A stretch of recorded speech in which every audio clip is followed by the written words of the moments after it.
GNR colony సహా అనేక లోతట్టు కాలనీలన్నీ కూడా మొత్తం కూడా జలమయమై వాగులను చెరువులను తలపించిన పరిస్థితి. నాన్ స్టాప్ గా వరకు కురిసిన వర్షం ఉదయం వరకు తెరిపినివ్వడంతో ఈ రోజు మధ్యాహ్నం వరకు కొంత కోలుకున్నది. ముఖ్యంగా ఈసారి గతంతో పోలిస్తే ఈసారి అధికార యంత్రాంగం తీసుకున్న ముందస్తు చర్యల వల్ల కొంత నష్టం కూడా తగ్గిందని చెప్పవచ్చు. అటు కామారెడ్డి కానీ మెదక్ జిల్లాలు కానీ ఈ రెండు జిల్లాలతో పోలిస్తే నిర్మల్లో జరిగిన నష్టం చాలా తక్కువ అని చెప్పవచ్చు. అధికార యంత్రాంగం ఏదైతే ముంపు తీవ్రత ముందే పసిగట్టిన అధికార యంత్రాంగం రెండు మూడు నెలల ముందు నుంచే ఏదైతే ముంపు ప్రాంతాలను వాటికి ఆయా ప్రాంతాల్లో కొంత ముంపు నివారణ చర్యలు చేపట్టింది. ఆ మేరకు కొంత ఫలితాన్ని ఇచ్చిందని చెప్పవచ్చు. దీనివల్ల ఈరోజు జిఎన్ఆర్ కాలనీ కావచ్చు, శాంతినగర్ కావచ్చు, ఈ కాలనీలకు సంబంధించి గతంలో ఇల్లు కూడా మునిగిపోయాయి. ఈసారి మాత్రం ఇంటి చుట్టూరా నీళ్లు చేరి కొంత నష్టం తప్పిందని చెప్పవచ్చు. ఏది ఏమైనా నిర్మల్ జిల్లాకు సంబంధించి జిల్లా కేంద్రంలో అనేక చెరువులు, కుంటలు, వాగులు, నాలాలు ఇవన్నీ కూడా కబ్జాలకు గురి కావడం, వెంచర్లు వేయడం, ఇష్టారాజ్యంగా కొత్త కాలనీలు వెళ్లడంతో ఎంత తెలియని సామాన్యులు అక్కడ ఇల్లు నిర్మించుకొని ఉండాల్సిన పరిస్థితి ఉంది. గత 10 ఏళ్లుగా చేసిన ఆక్రమణల వల్ల, అక్రమ నిర్మాణాల వల్ల పూర్తిస్థాయిలో కూడా నిర్మల్ జిల్లా కేంద్రం ఒక ముంపుకు గురవుతుంది.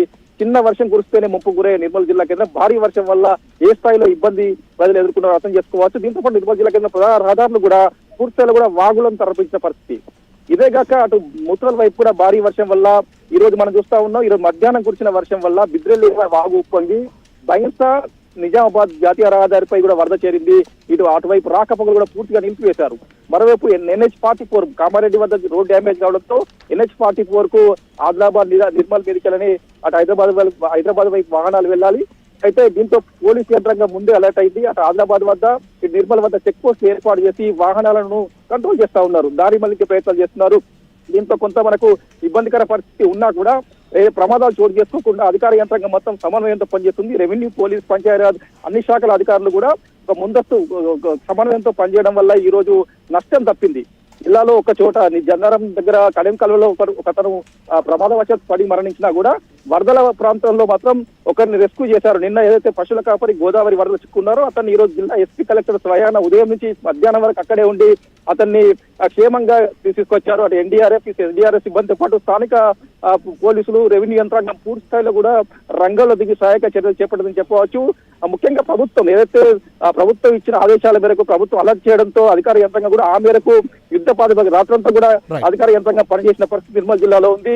మరోవైపు మంచిర్యాల జిల్లాకు సంబంధించి ముఖ్యంగా ఇక్కడ ఒక అంశం, మీరు నిర్మల్ సంబంధించి కాస్త ఊపిరి పీల్చుకున్నప్పటికీ మంచిర్యాలకు వరద ముప్పు ఉందా? ఎందుకంటే ఇప్పటికే మనం చూసాం చాలా ప్రాంతాల నుంచి వస్తున్నటువంటి వరద కారణంగా ధర్మపురి పుష్కర్ ఘాట్లు కూడా మునిగాయి. అక్కడ ఇంకా తీవ్రత పెరిగే అవకాశం ఉంది. దాదాపు 8 లక్షల క్యూసెక్స్ వరద వస్తున్నట్లుగా సమాచారం అందుతోంది. ఏంటి అక్కడ పరిస్థితులు ఎలా ఉన్నాయి? మంచిర్యాల సంబంధించి ఈ తీవ్రత ఏమన్నా పెరిగే అవకాశం ఉందా రాత్రికి? ఎస్ రియారి, ఏదైతే ఎస్ఆర్ఎస్పి గేట్లు ఎత్తేయడం వల్ల వరదంతా కూడా దిగువన ఉన్న ఎల్లంపల్లి బ్యారేజ్లోకి చేరుతుంది. ఎల్లంపల్లికి సంబంధించి ఎస్ఆర్ఎస్పి ప్రధాన జలవనరు కాగా అటు కడెం గేట్లు కూడా ఎత్తేశారు. ఈ 2 ప్రాజెక్టుల నుంచి వచ్చిన వరద అంతా కూడా ఎల్లంపల్లిలోకి చేరుతుంది. దాదాపు 8 లక్షల క్యూసెక్ల మేర నీరు ఎల్లంపల్లి ప్రాజెక్టులో చేరుతుంది. అంతే స్థాయిలో 40 గేట్లను ఎత్తేసి 8 లక్షల క్యూసెక్ల నీరు దిగువకు వదులుతూ ఉన్నారు. ఈ నేపథ్యంలో మంచిర్యాల జిల్లా కేంద్రంలో ఒక ఆందోళన, భయం వ్యక్తమవుతుంది. ఎందుకంటే జిల్లా కేంద్రం గతంలో ముప్పు గురైంది. ఏదో జిల్లా కేంద్రంలోని ఎన్టీఆర్ నగర్ కావచ్చు, ఇవన్నీ కూడా LIC కాలనీ ఇవన్నీ కూడా గతంలో ముంపు గురయ్యాయి. ఈ నేపథ్యంలో ఈరోజు వరద తీవ్రత ఎక్కువగా ఉండడంతో ప్రస్తుతం నిర్మల్లో వరద తగ్గినా కూడా ప్రభావం మంచిర్యాలపై పడే అవకాశం స్పష్టంగా కనిపిస్తూ ఉంది. అయితే అధికార యంత్రాంగం చెప్తుంది ఎల్లంపల్లి దిగువన ఉన్న ఏదైతే సుందిల్లా, అన్నారం, మేడిగడ్డ బ్యారేజ్లకు సంబంధించిన గేట్లన్నీ కూడా పూర్తి స్థాయిలో కూడా ఓపెన్ చేసి ఉండడంతో నష్టం తగ్గుతుంది. పెద్దగా గతంలో జరిగిన విధంగా నష్టం జరగదని చెప్పి అధికార యంత్రాంగం అంచనా వేస్తుంది.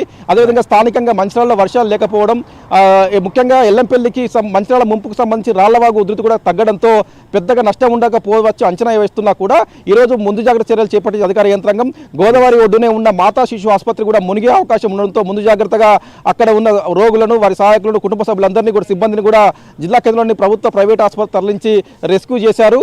అయినా కూడా అధికార యంత్రాంగం అప్రమత్తంగా వ్యవహరిస్తుంది. ఏదైతే ఎల్లంపల్లికి సంబంధించి వరద ఉధృతి కొనసాగుతుంది, ఇంకా ఒక ఎగువ ప్రాంతాల వర్షం పడ్డా కూడా ఇంకా కూడా వరద ఉధృతి పెరిగే అవకాశం ఉన్న దృష్ట్యా అధికార యంత్రాంగం మాత్రం ఎల్లంపల్లి పరివాహక ప్రాంతాల ప్రజలందరినీ కూడా అప్రమత్తం చేసింది.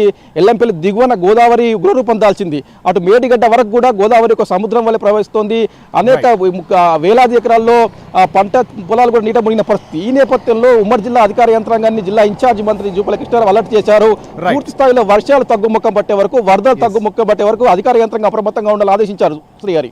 రైట్ చూద్దాం. సో ఖచ్చితంగా ఏదైతే మంచిర్యాలకు సంబంధించినటువంటి అంశాలపైన కూడా మీరు దృష్టి పెట్టండి ఖచ్చితంగా. ఎందుకంటే 8 లక్షల క్యూసెక్స్ సంబంధించి విడుదల చేయడంతో కొంత తీవ్రత పెరిగేటువంటి అవకాశాలు కూడా కనిపిస్తున్నాయి. ఇక మనం మెదక్ వెళ్దాం. మెదక్ సంబంధించినటువంటి విషయానికి వస్తే మెదక్ జిల్లాలో కూడా ఖచ్చితంగా ఏదైతే కామారెడ్డి తర్వాత అత్యధికంగా ఇక్కడ వర్షపాతం నమోదు అవడమే కాదు, చాలా ప్రాంతాలు కూడా నీటి మునిగాయి. ఎల్లంపల్లి సంబంధించినటువంటి ప్రాజెక్టు కావచ్చు, అనేక చోట్ల ఇలాంటి అవన్నీ కూడా నిండిపోవడంతో కొంత ఆందోళన నెలకొన్న తర్వాత పరిస్థితులన్నీ కూడా క్రమంగా కూడా చక్కబడుతూ వచ్చాయి. పోచంపల్లి సంబంధించినటువంటి ఏదైతే నెలకొన్నటువంటి పరిస్థితి అక్కడ ఉప్పొంగింది ఒక విధంగా చెప్పాలంటే. సో ఏమవుతుందో రాత్రికి అనేటువంటి టెన్షన్ కూడా ఇరిగేషన్ అధికారులు నెలకొంది.